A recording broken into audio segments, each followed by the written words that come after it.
भाई real life में तो आपने बहुत सारे दबंग पुलिस ऑफिसर्स देखे होंगे, लेकिन रियल लाइफ में आज मैं आपको एक ऐसे दबंग पुलिस ऑफिसर से मिलवाने जा रहा हूँ। नक्सल ऑपरेशंस के ये माहिर माने जाते हैं और एनकाउंटर स्पेशलिस्ट मैं क्यों कह रहा हूँ, क्योंकि अब तक 34 से ज़्यादा एनकाउंटर कर चुके हैं और कभी भी इनकी जो टुकड़ी इनके साथ रहती है, जो टीम इनके साथ रहती है, उसमें इनके साथ का टीम का कोई भी जवान कभी भी शहीद नहीं हुआ है। भाई रियल लाइफ में तो आपने बहुत सारे दबंग पुलिस ऑफिसर्स देखे होंगे, लेकिन रियल लाइफ में आज मैं आपको एक ऐसे दबंग पुलिस ऑफिसर से मिलवाने जा रहा हूँ जो एनकाउंटर स्पेशलिस्ट के नाम से भी जाने जाते हैं। जी हाँ, मेरे साथ इस वक्त कांकेर ज़िले के पखांजूर थाने के इंचार्ज लक्ष्मण केवट जी मौजूद हैं। बहुत बहुत स्वागत है आपका IBC 24 डिजिटल में। सीने पे 6 मेडल लटक रहे हैं इनके और चमक रहे हैं, अगर मैं गलत नहीं कहूँ तो। भाई इन 6 मेडल्स की कहानी क्या है लक्ष्मण जी? सर, ये कहानी 2012 से शुरू हुई, जब मैं कांस्टेबल से सूरजपुर ज़िले से 2012 में बीजापुर जिला गया। जो नक्सलियों का सबसे हार्डकोर क्षेत्र था, वो ऐसा क्षेत्र है जहाँ पे 76 जवान शहीद हुए, जहाँ पे रानी बुदली कैंप, मुर्कीनार कैंप और कई जवान बम ब्लास्ट में शहीद हुए। वैसे क्षेत्र में पहली पोस्टिंग हुई। मन में डर था, लेकिन देश के लिए कुछ करना था। ये जज्बा रखते हुए लगातार नक्सलियों से पिछले 12 सालों से लड़ते लड़ते आज यहाँ तक पहुँचे हैं कि कांस्टेबल से इंस्पेक्टर और उसके बाद भी 1 आउट ऑफ 10 प्रमोशन और 6 बार गैलेंट्री मेडल मिलने का सौभाग्य मिला। देखिए, नक्सल ऑपरेशंस के ये माहिर माने जाते हैं और एनकाउंटर स्पेशलिस्ट मैं क्यों कह रहा हूँ, क्योंकि अब तक 34 से ज़्यादा एनकाउंटर कर चुके हैं और कभी भी इनकी जो टुकड़ी इनके साथ रहती है, जो टीम इनके साथ रहती है, उसमें इनके साथ का टीम का कोई भी जवान कभी भी शहीद नहीं हुआ है। इतनी शानदार टैक्टिक्स के साथ ये काम करते हैं। नक्सल एरियाज़ में काम करने की क्या चुनौतियाँ रहती है, ज़रा दर्शकों को बताइए। चुनौतियाँ हर समय अलग रहती है। जैसे नक्सल ऑपरेशन बारिश के समय में हुआ तो सभी नदी नाले भर जाते हैं। तो कभी कभी ऐसा होता है कि जब हम कैंप से निकले हैं, थाने से निकले हैं, तो चले गए अंदर 10 किलोमीटर 15 किलोमीटर, उसके बाद बारिश शुरू हो गया तो वापसी में आते समय पूरे नदी नाले भरे रहते हैं। अब उसको पार करने का मतलब ज़्यादा प्रॉब्लम होता है। पार करने में भी उससे भी ज़्यादा प्रॉब्लम ये होता है कि जैसे हम 15 किलोमीटर 20 किलोमीटर 25 किलोमीटर गए या नाइट हॉल्ट कर दिए और उस दौरान बारिश हो गया, तो ये खबर नक्सलियों तक भी पहुंच जाता है कि बारिश हो गई तो ये लोग उस नदी को ज़रूर क्रॉस करेंगे। तो वो लोग आके वहाँ एम्बुश लगाए रहते हैं। तो हमारे पास दो उस समय मतलब वो रहता है कि चुनौतियाँ कि अब नदी पार भी करना है और जवानों को सेफ भी रखना, फायरिंग भी होगा। तो हमको हो सके तो रात वहाँ रुकना पड़े और कैसे सुरक्षित निकले, कैसे क्या करें, ये थोड़ा उस समय दिमाग पे थोड़ा संघर्ष करना पड़ता है कि फिर भी उन सब चुनौतियों को पार करते हुए वहाँ से निकले। और जैसे धूप काल का समय रहता है, गर्मी का समय रहता है, तो हर जगह पानी नहीं मिलता है, नदी नाले सूख जाते हैं और फिर हमको गांव के पास में आके गांव का जो हैंड पंप है, बोरिंग है, वहाँ का पानी भरना पड़ता है। तो बहुत बार नक्सलियों को ये सब पूरी बात नक्सलियों को पता है, क्योंकि भौगोलिक स्थिति हमसे ज़्यादा अच्छा वो जानते हैं। क्योंकि नक्सल जो गांव है, ऐसे गांव जहाँ नक्सली अपनी पूरी तरह से अपने कब्जा में करके रखे हैं, उनको ये मालूम है कि फोर्स अगर यहाँ आई है और इधर घूम रही है, सर्चिंग कर रही है, तो ये लोग पानी इनके पास नहीं होगा, पानी ख़त्म हो गया होगा। तो ऐसे बोरिंग या ऐसे पानी वाले स्थल जहाँ पे पुलिस पार्टी लेने जाएगी, वहाँ पे आईडी प्लांट किए रहते हैं और कैमोफ्लेज कर देते हैं, ताकि किसी को उसमें मतलब पता न चले और उसमें पुलिस जो गश्त वाली पार्टी है वो आए और ट्रैप हो जाए। तो आप लोग किस तरीके से ध्यान रखते हैं और ये छठे मेडल के पीछे की कहानी क्या है? किस वजह से आपको ये छठा मेडल प्राप्त हुआ है, ज़रा दर्शकों को? ये 6वां नंबर मेडल जो है राजनांदगांव जिले में 3 अगस्त 2019 को बाग नदी थाना क्षेत्र के शेर पार काला पहाड़ी में ये पुलिस और नक्सलियों के बीच मुठभेड़ हुआ था, जिसमें एक DVC सुखदेव समेत 4 महिला नक्सली, टोटल 7 लोग को हम लोगों ने इनकाउंटर किया था। और इनकाउंटर करने के बाद उस समय बारिश बहुत ज़्यादा हो रही थी, नदी नाले जो थे वो पार करने के योग्य नहीं थे। फिर भी हम लोगों ने वरिष्ठ अधिकारियों का जो सूचना उनको मिला था कि ये किसी ग्रामीण को मारने वाले हैं, उसको रोकना है। इसको रोकने के लिए हम लोग वहाँ गए थे, लेकिन नक्सलियों ने हमारे ऊपर ही अटैक कर दिया, हमारे ऊपर ही एम्बुश कर दिया। तो हम लोगों ने आत्मसुरक्षार्थ में नक्सलियों को जब फायरिंग से दिया तो उनके 7 कैडर वहीं पर ढेर हो गए। तो इस उपलक्ष्य में मुझे आज 6वीं बार राष्ट्रपति वीरता पुरस्कार से सम्मानित होने का अवसर प्राप्त हुआ। लक्ष्मण जी, नक्सलियों को आप बहुत करीब से जानते हैं, किस तरीके से वो ऑपरेट करते हैं, क्या उनकी मेंटालिटी रहती है। कई बार ऐसा भी होता है कि जो नक्सली हैं वो मेन जो धारा है उसमें जुड़ते हैं और वो बताते हैं कि उनकी लाइफ कैसे होती है। तो क्यों वो इतना एक्टिव हैं और क्या तरीका है कि इसको सैबोटाज किया जा सकता है, इसको कम किया जा सकता है? सर, नक्सलवाद जो हमारे छत्तीसगढ़ में ये 80 के दशक में आया है, तेलंगाना और आंध्र प्रदेश के जो शीर्ष नेतृत्व कर रहे हैं नक्सलियों का, उनके द्वारा आया है। और यहाँ पे भोली भाली जनता को बहला फुसला के तेंदुपत्ता हो गया, बांस कटाई हो गया, ऐसे चीज़ों में उनको ठेकेदारों के माध्यम से पैसा दिला के उनका विश्वास जीतने में वो लोग कामयाब रहे। और आज ये स्थिति है कि छत्तीसगढ़ में जो दक्षिण बस्तर और पश्चिम बस्तर के एरिया होता है, जहाँ की बाल संगम के रूप में जो नक्सल कैडर का शुरू से ही भर्ती करते, शुरू से ही माइंड वॉश करके रखते हैं, जिसके कारण वो लोग 15 साल, 13 साल, 14 साल आते आते तक के लोगों के हाथों में हथियार दे देते हैं, जिनको शासन के बारे में कुछ जानकारी नहीं है, कोई भी जानकारी नहीं है, लेकिन माइंड वॉश करके उनको शासन पुलिस फोर्स से लड़ाया जाता है। और ये पूरा जो नक्सल क्षेत्र है, अब उन क्षेत्रों में शासन के द्वारा, हमारे राज्य सरकार के द्वारा अंदरूनी क्षेत्रों में कैंप लगा के इनको जागरूक किया जा रहा है। उनको जो मूलभूत सुविधाएं हैं, बिजली हो गई, शिक्षा हो गई, रोड हो गया, इन सब से जोड़ा जा रहा है ताकि उन लोगों को माइंड वॉश न किया जा सके। कोई एक ऐसी घटना आप बताइए, या एक से ज़्यादा घटना भी बता सकते हैं, कि भाई जब ऐसा लगा हो कि बस अब तो खेल खत्म है बॉस, अब तो यहाँ से वापसी मुश्किल है, या ऐसी जगह जब आप बहुत ज़्यादा फंस गए हो और नक्सलियों ने आपको चारों तरफ से घेर लिया हो, ऐसी कोई घटना जब ऐसा लगा हो कि भाई परिवार की याद आने लग गई हो, ये या डर लगा हो कि भाई यहाँ से कैसे निकलूँ? जब भी मैं नक्सल क्षेत्र जैसे दक्षिण बस्तर हो गया, वहाँ हिड़मा कमांडर है, तो उस जगह जाने के लिए मेरे दोस्त हैं 2 लोग, रमाकांत तिवारी निरीक्षक है अभी जगदलपुर में, एक रामेश्वर देशमुख, वो है बांदे टीआई।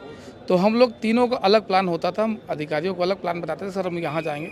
हम लोग जहाँ 76 जवान शहीद हुए ताल मेटला पामेड़ थाने से निकली थी हमारी पार्टी, जहाँ अभी कुछ दिन पहले 400 नक्सली धारावरम कैंप पे अटैक किए, तो वहाँ से निकले थे।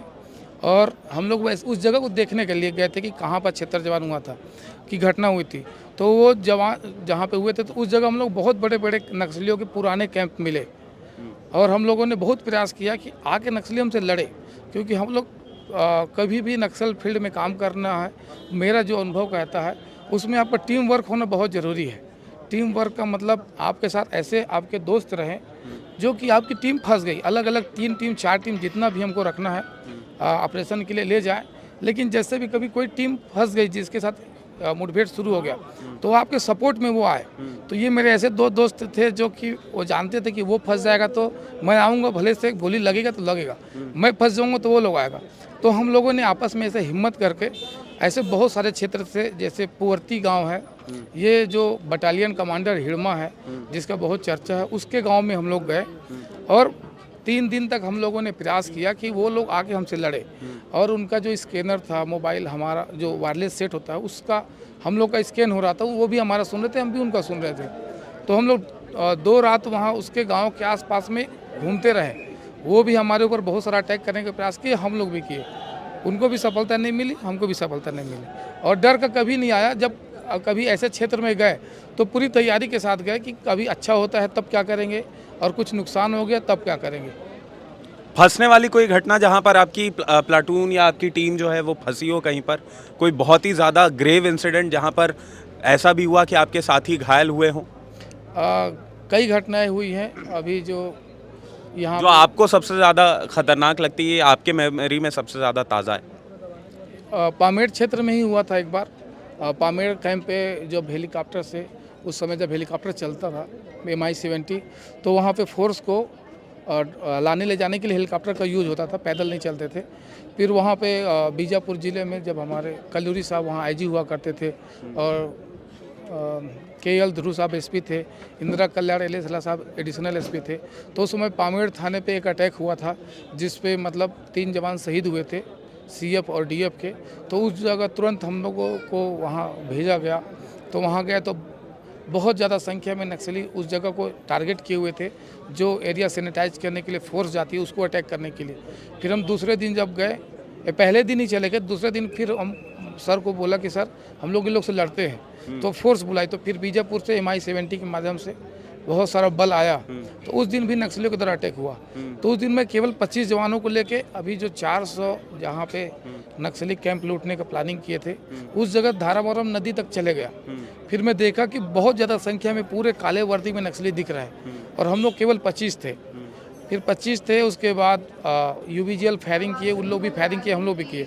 फिर मैं वायरलेस सेट के माध्यम से पामेड़ थाने में पॉइंट भेजा, मैसेज भेजा कि सर फोर्स भेजिए, हम लोग यहाँ पे हैं। फिर GR बताएं ग्रेड रेफरेंस वहाँ पे पहुँचने के लिए। तो उस समय फिर 35 जवान आए, तो टोटल हम लोग 60 जवान थे। और नक्सली हमको मतलब नदी के पास में आने के बाद 4 किलोमीटर कैंप था वहाँ से, तो फोर्स आते तक में हमको नक्सली घेरना शुरू कर दिए थे। फिर दोनों साइड से बहुत ज़्यादा फायरिंग हुई, तो हम लोग केवल 60 जवान थे जो नक्सलियों को बहुत दूर तक दौड़ाए। फिर उसके बाद उसमें एक नक्सली की तरफ से एक लड़का सरेंडर हुआ। तो जब इंट्रोगेशन कर रहे थे तो मैं इंट्रोगेशन किया, मैं बोला वो पामेड़ वाला घटना में क्या क्या हुआ था। तो बोला सर उस समय TC चल रहा था और हेलीकॉप्टर को हमको गिराना था। तो हेलीकॉप्टर गिराना था, लेकिन जवान थे तो हेलीकॉप्टर को हम लोग फायर नहीं कर पाए और जवानों को ही हम लोग मारे। फिर तो 3 जवान मारे। फिर मैं बोला कि दूसरे दिन जब पुलिस पार्टी दौड़ाई थी तो क्यों भागे फिर? तो बोले सर वो लगता है कि ग्रे हाउस वाले फोर्स आ गए थे और हम लोग भागना पड़ा। तो बोला तुम्हारी संख्या कितना? तो बोला हम लोग 180 लोग थे लड़ने वाले, खाना बनाने वाले अलग। तब फिर मुझे ऐसा लगा कि हम लोग 60 लोग थे, वो लोग 180 लोग थे। तब मुझे ऐसा लगा कि आपने तो भाई बहुत बुरी तरीके से पराजित किया है उन्हें, और एक जो डर होता है ना, खौफ, वो क्रिएट करना ज़्यादा ज़रूरी है। मेरा आखिरी सवाल, अमित शाह यहाँ कहकर गए हैं कि भाई नक्सलवाद को पूरी तरीके से साफ कर देंगे।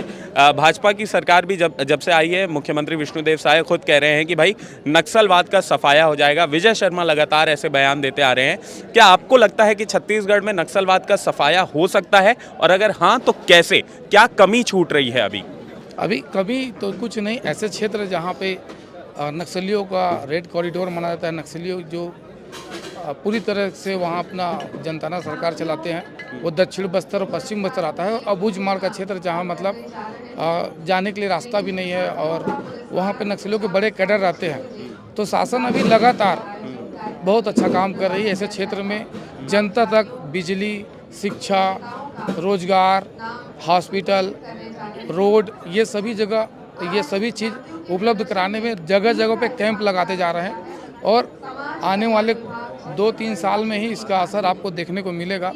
हमारे माननीय गृह मंत्री जी हैं, मुख्यमंत्री जी हैं, लगातार ऐसे क्षेत्रों में फोर्स को भेज रहे हैं। जनता को जो नक्सलियों के पूरी तरह से माइंड वॉश कर चुके हैं नक्सली, वैसे लोगों को समझाने का प्रयास किया जा रहा है। शासन की योजनाएं जो हैं जन जन तक पहुंचाने का प्रयास किया जा रहा, और ये बहुत ही आने वाले समय में सराहनीय रहेगा, क्योंकि इसका बहुत असर देखने को मिल रहा है। जो भी नक्सल सरेंडर होते हैं उन लोगों का कहना यही रहता है कि हमको तो पता ही नहीं है कि बाहर क्या हो रहा। वहाँ से सरेंडर होकर आगे बाहर की दुनिया देखते हैं तो उन लोगों को बहुत पछतावा होता है अपने किए पे कि हम लोग जो आंध्र प्रदेश के नक्सली हैं, जो तेलंगाना के जो बड़े कैडर आके हमारा माइंड वॉश करते हैं, जल जंगल ज़मीन की लड़ाई की बात करते हैं, और यहाँ से पैसा उगाही करके कहाँ रखते हैं ये पता नहीं है। तो उनको बहुत ज़्यादा पछतावा होता है, और ये लगातार प्रयास कर रहे हैं कि जो उनके रिश्तेदार जो गांव में हैं, जो उनका कैडर है, उनके तक ये खबर पहुंचाया जा सके कि शासन हमारे लिए सब कुछ कर रहा है, हमको नक्सलियों का साथ नहीं देना है, नक्सलियों की तरह जो माइंड वॉश किया जा रहा है उससे बचना है। आखिरी सवाल, रिटायरमेंट के पहले कितने एनकाउंटर का टारगेट आपने रखा हुआ है? सर अभी टारगेट का तो पहले से नहीं बता सकते, लेकिन ये है कि नक्सलियों की समाप्ति तक जब तक मेरा शरीर साथ देगा तब तक लड़ेंगे और लगातार इसी क्षेत्र में काम करते रहेंगे। तो ये थे हमारे साथ लक्ष्मण केवट जी। बहुत अच्छा लगा आपसे मिलके, और आप जैसे लोगों से समाज को बहुत ज़्यादा इंस्पिरेशन मिलती है। तो ऐसे ही आप बढ़िया काम करते रहिए, और ऐसे ही हम आपको पुरस्कृत करते रहेंगे। राज्यपाल, राष्ट्रपति, पुलिस विभाग आपको पुरस्कृत करते रहे। जैसे आप हमारी सेवा कर रहे हैं, हम भी कोशिश करेंगे कि किसी न किसी रूप में जो जनता है वो आपका पूरा सम्मान करे और पुलिस विभाग का पूरा सम्मान करे। बहुत बहुत शुक्रिया आपका हमारे साथ जुड़ने का।